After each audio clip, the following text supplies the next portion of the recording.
Halo semuanya. Jadi di video kali ini aku bakalan sharing ke kamu mengenai buku-buku apa saja yang sudah aku baca di sepanjang bulan Ramadan kemarin. Alias mungkin nyebutnya April Wrap Up aja ya. Dan aku seneng banget karena di bulan Ramadan kemarin itu kegiatan membacaku cukup produktif. Dan kalau kamu penasaran apa aja sih judul yang sudah aku baca, langsung aja kita mulai yuk ke videonya. Judul yang pertama yang aku baca yaitu adalah Royal Day Out karyanya Mekabot. Ini aku bacanya di Google Play Books dan setelah aku baca ini tuh semacam novela dari seri Middle School Princess. Isi buku ini tuh semacam kayak diary gitu dari seorang gadis yang namanya Olivia. Yang mana dia tuh adalah cucu dari kayak ratu gitu maybe, atau mungkin kita nyebutnya orang terkenal gitu aja lah ya. Dan jumlah halamannya nggak terlalu banyak dan juga bahasa Inggris yang dipakai juga enak banget, simple banget, jadi cocok buat kamu yang lagi belajar bahasa Inggris gitu loh. Nah makanya aku mau kasih judul yang ini tuh 4 dari 5 bintang. Novel selanjutnya atau judul selanjutnya yaitu adalah novel yang genrenya romance yang ditulis oleh penulis Indonesia atau penulis lokal, yaitu adalah Cintaku di Lockdown karyanya Leonardo Dos Duo. Dan setelah aku membaca novel ini bisa aku bilang novelnya itu cukup anti mainstream. Kenapa aku bilang anti mainstream? Nah, kamu bisa nemuin jawabannya di satu video review khusus yang aku udah bikin yang membahas tentang buku ini. Ide utama cerita ini tuh cukup menarik dan aku suka banget dan aku yakin semua orang tuh pasti cukup relate, dan makanya aku menjadikan novel ini tuh menjadi salah satu novel romance underrated yang kayaknya tuh needs everybody's attention. Dan makanya untuk judul yang ini aku mau kasih ratingnya tuh 3,9 dari 5 bintang. Novel selanjutnya ini tuh novel yang genrenya sci-fi, dan aku setelah aku pikir-pikir kayaknya aku udah lama juga gak baca novel sci-fi, yang mana kayaknya judul sci-fi terakhir yang aku baca yaitu adalah The Fifth Wave di tahun lalu, lama banget lah. Dan judulnya yaitu adalah The Silver Dream karyanya Neil Gaiman dan juga Michael Reeves atau Reeves ya tuh bacanya. Dan bisa aku bilang novel ini cukup berat sci-fi-nya, tapi surprisingly aku justru enjoy bacanya. Meskipun memang di bagian awal-awal tuh kayak mengerahkan semua energi literally untuk memahami kata demi kata yang ada di dalam sini, yang which is gila banget. Di sini juga menyangkut masalah dunia paralel dan juga perjalanan waktu. Jadi kalian mungkin bisa kebayang ceritanya tentang apa. Dan aku juga suka bagaimana dengan kita sebagai pembaca ini dapat merasakan simpati terhadap tokoh utamanya. Dan karena ini adalah judul kedua dari seri Interworld, jadi aku berencana untuk cari dan baca judul pertamanya yaitu Interworld. Dan karena aku suka, aku mau kasih ratingnya 4 dari 5 bintang. Judul selanjutnya yaitu adalah Mystery London Eye yang ditulis oleh Siobhan Daud. Ini genrenya semacam mystery thriller gitu, dan aku sempat bahas juga judul ini di satu video yang kasih lihat rekomendasi buku-buku underrated yang memang menurutku needs attention banget sih kalau yang ini, karena memang sebagus itu dan ide ceritanya juga aku nggak tahu lagi harus ngomong apa, apalagi pengungkapan twistnya itu yang menurut aku gila banget. Aku suka bagaimana perpaduan Ted yang punya sindrom yang bikin dia itu bisa mikir kayak komputer, dan kakaknya yaitu Cat yang punya action lebih gitu lah ya, sehingga mereka ini tuh menyelidiki kasus hilangnya sepupu mereka di biang lala dalam diam gitu loh. Dan aku juga suka dengan segala teori gila yang dikeluarkan dari Ted ini tuh membuat semuanya terdengar make sense pada akhirnya.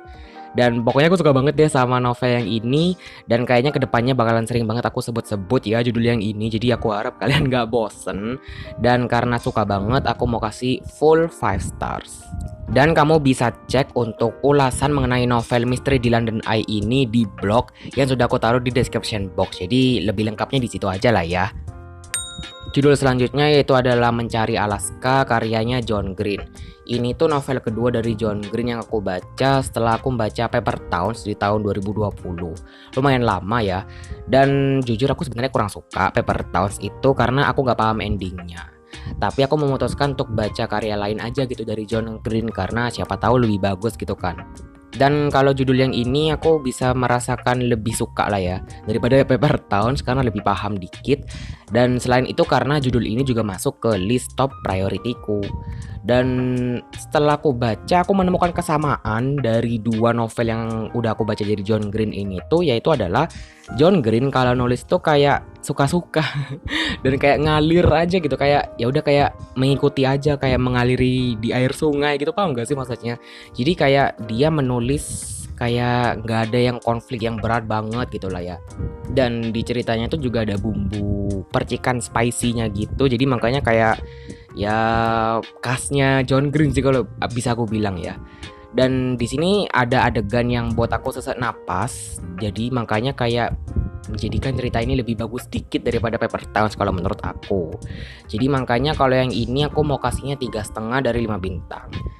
Buku atau novel selanjutnya ini tuh genrenya fantasi dan cukup high, dan ini fantasi lokal ya, yaitu adalah Awal Petualangan Besar yang ditulis oleh A. Ataka. Ini tuh novel fantasi lokal yang mana tebelnya itu 660 halaman. Cukup tebel sih memang ya, dan aku butuh a whole week untuk menyelesaikan novel ini. Dan ini aku pinjem dari pojok literasi, dan lumayan suka lah ya. Narasinya enak dan pokoknya enak banget deh gitu loh ya. Fantasinya memang cukup high, jadi kayak ada satu daerah atau pulau gitu yang namanya Etaf Andurin, dan kita ya dikasih tahu gitu kan kalau di pulau itu ada apa-apa aja dan misi apa yang harus dijalankan oleh tokoh utama kita ini, yang mana berbeda ras gitu, kayak ada yang manusia, ada yang elf, ada yang penyihir. Nah pokoknya kayak gitu-gitu yang beneran high banget ya fantasinya. Sayangnya aku merasa kalau cerita di dalam sini tuh kayak tale, jadi kita kayak baca dongeng aja gitu. Tapi ya nggak apa-apa sih menurut aku, karena ceritanya juga bagus dan idenya juga menarik gitu lah ya. Dan karena ini novel apa ya, kayak aku merasa kalau mungkin kalau ini buku lebih banyak dilirik, aku bakalan bilang kalau menjadikan buku ini tuh salah satu novel fantasi lokal yang kayaknya bagus gitu loh, karena ini penulis Indonesia dan aku jarang banget nemukan penulis Indonesia lain yang menulis fantasi seperti ini gitu lah ya. Dan karena ini adalah judul kedua dari seri Misteri Pedang Skin Health, aku masih ragu sebenarnya mau baca judul pertamanya apa enggak. Tapi kalau lihat di bagian ending itu kayaknya bakalan bersambung ke buku ketiga, jadi aku nggak tahu sih. Mungkin kalian nanti akan tahu jawabannya di video wrap up selanjutnya. Dan karena aku enjoy banget sama buku ini, aku mau kasih ratingnya 4 dari 5 bintang. Judul selanjutnya ini adalah novel klasik yang masuk ke kategori all time must read books versinya aku sebenarnya, yaitu adalah Fahrenheit 451 yang ditulis oleh Ray Bradbury. Dulu aku bahkan sering banget lihat judul ini berseliweran, entah itu di Instagram, di YouTube. Tapi sampai orang sekarang udah jarang banget yang bahas buku ini, yang berarti aku lama banget menunda-nunda untuk baca judul ini gitu kan. Dan setelah aku membaca, impresiku adalah novel ini tuh cukup bikin mikir keras, dan di beberapa part itu membuatku merinding. Nah, kenapa? Lagi-lagi kamu bisa cek di video yang juga membahas buku ini secara lengkap. Dan juga buat kamu yang udah baca judul ini bisa cek video yang bersifat spoiler, karena di situ aku juga menumpahkan unek-unek atau kayak merasa mengganjal gitu mengenai novel ini. Pokoknya kalian bisa cek di dua opsi video tersebut ya. Dan karena aku lumayan suka, surprisingly lagi-lagi, aku mau kasih judul yang ini tuh ratingnya 4 dari 5 bintang. Judul selanjutnya ini mungkin lebih ditujukan untuk anak-anak, yaitu adalah Katastrof yang ditulis oleh Katrina Kehler. Ini aku bacanya di Google Play Books lagi-lagi, karena emang dapetin judul ini dari tahun lalu, kan saya nggak dibaca kan. Dan kukira awalnya judul buku ini tuh Body Swap, tapi ternyata Body Swap itu nama serinya. Buku ini bercerita tentang seorang anak laki-laki gitu yang namanya Jack. Dan dia tuh berpikir kalau bertukar tubuh tuh bakalan asyik gitu kan. Sampai-sampai dia di suatu hari itu terbangun dan mendapati dirinya itu berada di tubuh orang lain, which is ayahnya sendiri. Dan dari situ keseruan dan kekacauan yang gak dipikirkan oleh Jack itu mulai muncul. Nah, kamu bisa baca sendiri kelanjutannya di buku ini ya. Waktu itu aku dapatnya gratis, tapi kalau sekarang bayar, I'm so sorry. Tapi aku rekomendasikan ini ke kamu sih, yang bisa jadi cerita atau bahan bacaan di waktu senggang atau reading slump gitu. Nah, untuk judul yang ini aku kasihnya 4 dari 5 bintang. Judul selanjutnya yaitu adalah He Ain't Heavy, He's My Brother yang ditulis oleh Reika. Ini tuh buku kedua dari serial Klan Masamune yang judul pertamanya udah pernah aku baca di tahun lalu, lagi-lagi kayaknya bulan November. So tahu banget dah. Intinya apa ya, aku tuh sebenarnya berniat untuk menghabiskan seri ini sampai buku terakhir, kayaknya buku ke-9 apa buku ke-8 gitu lah ya.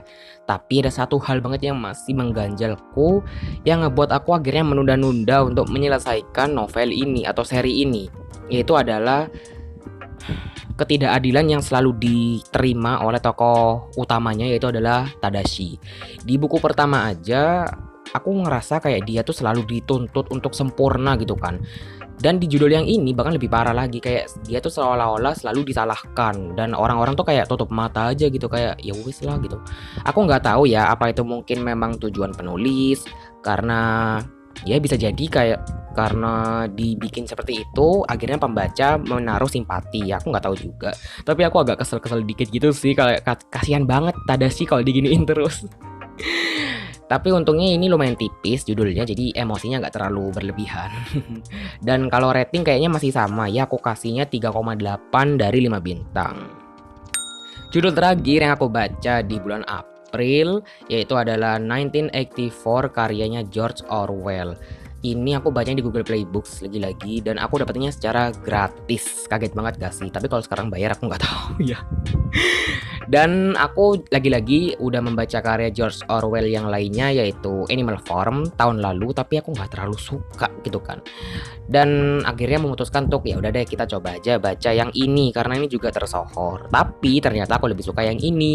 Dan meskipun kedua judul tersebut memiliki tema atau garis besarnya itu tentang politik, jadi setelah baca novel yang ini tuh aku merasa kayak George Orwell ini niche-nya itu politik gitu loh ya. Karena emang cukup apa ya, ketara banget lah ya di sini itu, dan juga bagaimana George Orwell memasukkan unsur distopia ke dalam novel yang lumayan berat ini, dan juga message atau mungkin sindiran kali lah ya mengenai kaum atas yang merampas hak penduduknya gitu, yang cukup ketara di dalam sini. Dan ya itu tadi sih, aku lebih suka yang sama yang ini. Pokoknya apa ya, lebih ngena aja kalau menurut aku. Dan udah kayaknya itu aja untuk deskripsinya. Karenanya aku mau kasih rating untuk novel yang ini 4 dari 5 bintang juga. Lebih tinggi sedikit daripada Animal Farm. Oke, itu tadi adalah judul-judul yang sudah aku baca di sepanjang bulan April kemarin. Kamu sendiri udah baca berapa judul di bulan April? Kasih tahu di kolom komentar di bawah. Dan makasih banyak banget ya buat yang sudah nonton sampai sini. Kita ketemu lagi di video selanjutnya. And I'll see you on my next one. Bye-bye.